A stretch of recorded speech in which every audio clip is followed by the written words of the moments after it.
We are on day 4 of trying to get an outfit made for this wedding I've got between Christmas and New Year's. The last 3 days I have been making the jacket.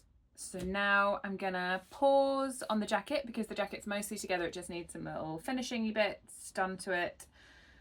And now we're going to move on to the trousers. So we are in this fabric as a reminder, and I'm going to go full palazzo. So I have been fiddling around with one of my self-draft patterns this morning. We have pockets because everything has to have pockets. I've tapered it in at the waist. I'm thinking I might put a bit of elastic in around the waist anyway, because I've gone for a slightly loose fit on the waist, and I'm thinking if I put a bit of elastic, then there's plenty of room for food. We need food room. And I don't think it will ruin the line of it if I just pop a little bit of elastic in the back. They're mostly fitted in, so I think it'll just give it a little bit of comfort room. So we've got a waistband to do that with. Nothing has seam allowance, which is I know I could have added it, but I'm just going to add it straight onto the fabric, so I think it will all be fine. But I think these are going to sew together quite quickly. So because my pattern doesn't have any seam allowance on, I'm going to pin it onto my fabric and then use this wonderful Prim gizmo, which is going to chalk my line where my seam allowance is so that I can cut along that, and then everything is as it should be.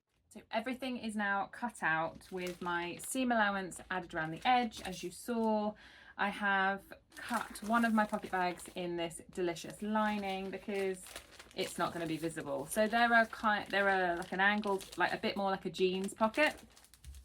So this pocket bag will be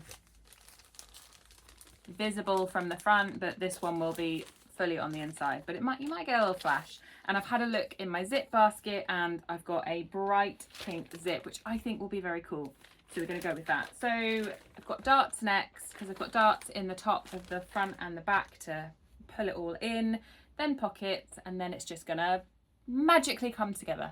So we're going to fold our fabric right sides together using our dart markings that we've transferred to sew our darts and pop this waist shaping in place before moving on to the pockets. They're a jean style pocket, so one of the pocket bags is going to go on right sides together before being understitched, and then the second pocket bag is going to join it so that it can be sewn all the way around that curve of the two pocket bags, and then they just get tacked in place top and bottom to secure them in place. So next the trouser legs are going to go together, so we get one front with one back, and then they go together on the inside leg and the outside leg.